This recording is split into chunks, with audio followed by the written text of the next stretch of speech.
کیونکہ ان 3 دن اور 3 راتوں میں غار کے اندر ایک ہستی تو آقا علیہ الصلوۃ والسلام کی تھی اور دوسری سیدنا ابوبکر صدیق رضی اللہ عنہ۔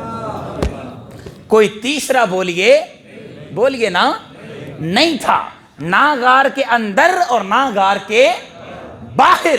اب ذہن میں ایک سوال آتا ہے کہ اب 3 دن اور 3 راتیں پھر سیدنا ابوبکر صدیق رضی اللہ تعالیٰ عنہ اس غار میں کرتے کیا ہوں گے؟ سبحان اللہ۔ پھر کرتے کیا ہوں گے؟ تو دوستان زیوکار کرنا کیا ہے؟ دن رات بس ایک ہی کام تھا، کیا کہ ہر وقت آقا علیہ الصلوۃ والسلام کا دیدار ہی کرتے رہتے تھے، آقا علیہ الصلوۃ والسلام کا مکھڑا تکتے رہتے تھے۔ تو آپ مجھے بتائیے 3 دن اور 3 راتیں باقی آقا علیہ الصلوۃ والسلام کی جتنی زندگی ہے وہ تمام صحابہ کرام فیض لیتے رہے، آقا علیہ الصلوۃ والسلام کی توجہات کا مرکز بنتے رہے، لیکن ان 3 دنوں اور 3 راتوں میں جو فیض سیدنا ابوبکر صدیق رضی اللہ تعالیٰ عنہ نے لیا وہ کوئی اور صحابی نہ لے سکا۔ آپ دیکھیں 3 دن اور 3 راتوں کی آقا علیہ الصلوۃ والسلام کی توجہ ہے سیدنا ابوبکر صدیق رضی اللہ تعالیٰ عنہ پر۔ ارے آقا علیہ الصلوۃ والسلام تو ایک اگر توجہ کر دیں سورج پر تو ڈوبا ہوا سورج پلٹ آتا ہے، اگر ایک توجہ کر دیں چاند پر جو چاند کے 2 ٹکڑے ہو جاتے ہیں، اگر ذات مصطفیٰ ایک توجہ کر دیں کنکریوں پر تو کنکریاں کلمہ پڑھنا شروع کر دیتی ہیں، اگر ایک توجہ کر دیں درختوں پر تو درخت جڑ سے کٹ کر ذات مصطفیٰ کی خدمت میں سجدے کو آ جاتا ہے، اگر ایک توجہ کر دیں کسی انسان پر اس کے سر پر ہاتھ رکھ دیں تو دوستو مرنے کے وقت تک اس کے بال وہاں سے سفید نہیں ہوتے۔ یہ تو ایک توجہ ہے، بولیے یہ کیا ہے؟ ایک توجہ ہے، اس کا اتنا فیض ہے کہ جس نے 3 راتیں اور 3 دن توجہ کا مرکز بنے رہے، یعنی سیدنا ابوبکر صدیق رضی اللہ تعالیٰ عنہ، تو مجھے بتائیے ان کا عالم کیا ہوگا؟ ان کا عالم کیا ہوگا؟ اگر ایک توجہ پڑھنے سے سورج واپس پلٹ سکتا ہے، چاند کے ٹکڑے ہو سکتے ہیں، کنکریاں کلمہ پڑھ سکتی ہیں، تو 3 دن اور 3 راتوں کی توجہ اگر سیدنا ابوبکر صدیق پر ہو تو مجھے بتائیں آقا علیہ الصلوۃ والسلام نے ان کو کتنا زیادہ رنگ دیا ہوگا، اپنے رنگ میں کتنا زیادہ رنگ دیا ہوگا، کتنی توجہات کی ہوں گی، کتنی نگاہ کی ہوگی۔ آپ دیکھیں توجہ کی بہت ساری اقسام ہیں، اس میں سے ایک توجہ ہے توجہ اتحادی۔ توجہ اتحادی کسے کہتے ہیں؟ ایک جملے میں اگر بیان کروں تو اگر کوئی مرید اپنے شیخ سے اپنے پیر سے محبت کرتا ہے اور اگر پیر وہ خوش ہو کر ایک نگاہ اپنے مرید پر ڈال دے تو مرید کے ظاہر کو بھی اپنے جیسا کر لیتا ہے اور مرید کے باطن کو بھی اپنے جیسا کر لیتا ہے، یعنی مرید پیر سراپا بن جاتا ہے۔ پیر کا بہت ساری مثالیں ہیں، سراپا بن جاتا ہے، بولیے کس کا؟ پیر کا۔ اس میں سے ایک مثال آپ کے سامنے بیان کرتا ہوں۔ حضرت خواجہ باقی باللہ رحمۃ اللہ علیہ، آپ ایک نان بھائی تھے، آپ کے نان بھائی ان کا کام کیا تھا کہ جو بھی حضرت کے مہمان آ جاتے ان کو کھانا کھلا دیتے ہیں۔ تو ایک مرتبہ رات کو مہمان آئے، نان بھائی کو حکم دیا کہ کھانا دیں، آپ نے کھانا دے دیا۔ اب صبح جب ہوئی تو حضرت خواجہ باقی باللہ رحمۃ اللہ علیہ وہ بہت زیادہ خوش ہو جاتے ہیں اور کہتے ہیں، فرماتے ہیں سل ہے نان بھائی، کیا سل مانگ، کیا مانگتا ہے سوال کر تمہیں دیا جائے گا۔ اب وہ نان بھائی حضور شیخ الاسلام لکھتے ہیں، اب فرماتے ہیں کہ نان بھائی سادہ انسان تھا، کیا تھا؟ سادہ انسان تھا، تو مانگا کیا مانگتا ہے؟ کہتا ہے کہ حضرت مجھے بھی اپنے جیسا بنا دیجئے، مجھے بھی خواجہ باقی باللہ بنا دیجئے۔ اب چونکہ حضرت خواجہ باقی باللہ رحمۃ اللہ علیہ آپ نے فرما دیا تھا کہ مانگ تجھے عطا کیا جائے گا، اب اپنی توجہات اپنے مرید یعنی اس نان بائی پر ڈالی تو ان کو بھی حضرت خواجہ باقی باللہ بنا دیا۔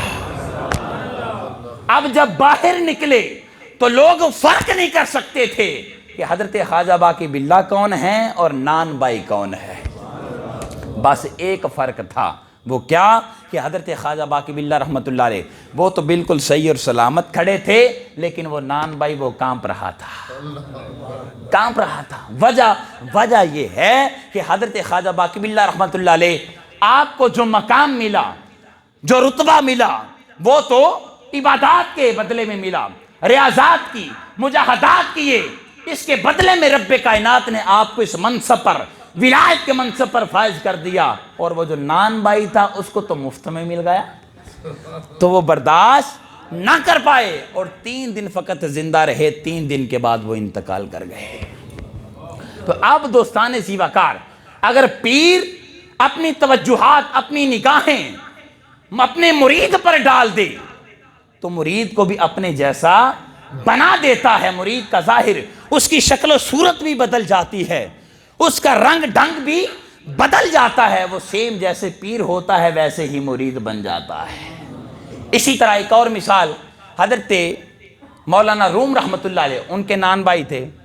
اب ان کے نان بھائی جو تھے انہوں نے بھی فرمایا کہ میرے مرید آئے ہیں، میرے چاہنے والے آئے ہیں، ان کے لیے کھانا لے آؤ۔ وہ نان بھائی رات کا وقت تھا تو لکڑی ختم ہو چکی تھی، لکڑی ختم تھی، انہوں نے تیل اپنے کپڑوں پر، اپنی ٹانگ پر چھڑکا اور کھانا جیسے تیسے کر کے حضرت کے مہمانوں کو پیش کر دیا۔ جب صبح ہوئی تو مولانا روم آپ پوچھتے ہیں کیا نان بھائی رات کو لکڑی تھی؟ حضرت لکڑی تو نہیں تھی، سارا واقعہ بیان کر دیا کہ حضرت ایسے ایسے میں نے کھانا تیار کیا ہے۔ تو مولانا روم بھی اس سے خوش ہو گئے اور اپنی توجہات اور نگاہیں اس مرید اور نان بائی پر ڈالی، تو دوستان زیباکار اس نان بائی کو بھی پھر رومی بنا دیا۔ اب صوفیاء لکھتے ہیں، اولیاء لکھتے ہیں کہ مولانا روم رحمۃ اللہ علیہ ان کی جو اولیاء کے ساتھ، اصفیاء کے ساتھ مجلس ہوتی ہے وہ حضرت آتش باز یعنی ان کے جو نان بائی تھے ان کی درگاہ میں ہوتی ہے۔ اتنا بڑا مقام اور درجہ خالق کائنات ان کو عطا فرما دیتا ہے کہ اگر کوئی مرید وہ سچے اور پکے دل کے ساتھ اپنے پیر کے ساتھ، اپنے مرشد کے ساتھ محبت کر لیتا ہے۔ اور آج اگر ہم اولیاء سے محبت کرنے والے ہیں، مرشدوں سے محبت کرنے والے ہیں، تو دوستو یاد رکھیے یہ محبت ہم خود نہیں کر رہے بلکہ خالق کائنات محبت کروا رہا ہے۔ سبحان اللہ۔ اللہ پاک نے ہمیں ہدایت عطا فرمائی ہے، جس کو رب کائنات ہدایت عطا فرما دے فقط وہی اللہ کے اولیاء سے محبت کر سکتا ہے، اور جس کو رب کائنات گمراہ کر دے وَمَن يُضْلِلْ فَلَن تَجِدَ لَهُ وَلِيًّا مُرْشِدًا، اور جس کو رب کائنات گمراہ کر دے اس کے لیے نہ تو کوئی ولی ہے اور نہ کوئی مرشد ہے۔ قرآن کریم بیان کر رہا ہے، نہ کوئی ولی ہے نہ کوئی مرشد ہے۔ تو دوستان زیوہ اگر آج ہمارا تعلق ان اولیاء کے ساتھ ہے، ان اصفیاء کے ساتھ ہے، تو اس کا مطلب یہ ہے کہ رب کائنات نے ہمیں ہدایت عطا فرمائی، ہدایت کا مرکز بنایا ہے۔ ہدایت کے بغیر کوئی بھی کسی ولی سے محبت اور مرشد سے محبت نہیں کر سکتا۔ لہٰذا دوستان زیوہ آپ خوش نصیب ہیں کہ اولیاء سے محبت کرنے والے ہیں، اور آپ سے گزارش بھی یہی کرنا چاہتا ہوں، اور حضور شیخ الاسلام ڈاکٹر محمد طاہر القادری مدد علی اور تحریک منہاج القرآن وہ بھی یہی پیغام دے رہی ہے کہ لوگوں ان اولیاء سے محبت کر لو، ان اصفیاء سے محبت کر لو، کیونکہ یہ لوگ اللہ رب العزت کے بڑے قریب ہوتے ہیں، کیونکہ انہوں نے اپنی زندگیاں، اپنا تن من دھن اللہ پر قربان کیا ہوتا ہے۔ تو جو لوگ اپنا تن من دھن اللہ رب العزت پر قربان کر دیتے ہیں، خالق کائنات پھر ان لوگوں سے محبت کرنا شروع کر دیتا ہے۔ تو جن لوگوں سے خالق کائنات محبت کرتا ہے ان کو ولایت کے درجے پر فائز فرما دیتا ہے۔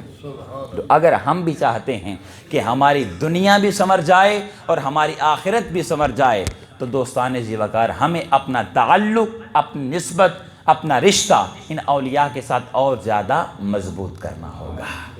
اللہ رب العزت کی بارگاہ میں التجا ہے کہ باری تعالیٰ ہم نے جو کچھ بھی سنایا اس پر ہمیں عمل کرنے کی توفیق عطا فرما۔ میں بار دیگر تحریک منہاج القرآن ملک وال اس کے جملہ قائدین و کارکنان کا شکر گزار ہوں کہ جنہوں نے، چونکہ ویسے تو علامہ صاحبزادہ صاحب نے آنا تھا لیکن ان کا وہ فوتگی کی وجہ سے وہ نہ آ سکے، تو ان کے متبادل کے طور پر میں آپ کی خدمت میں حاضر ہوا۔ لہٰذا اللہ رب العزت کی بارگاہ میں التجا ہے کہ باری تعالیٰ ہمارا مل بیٹھنا اور اپنی حاضری کو اپنی بارگاہ عالیہ میں قبول و منظور فرمائے۔ وما علینا الا البلاغ۔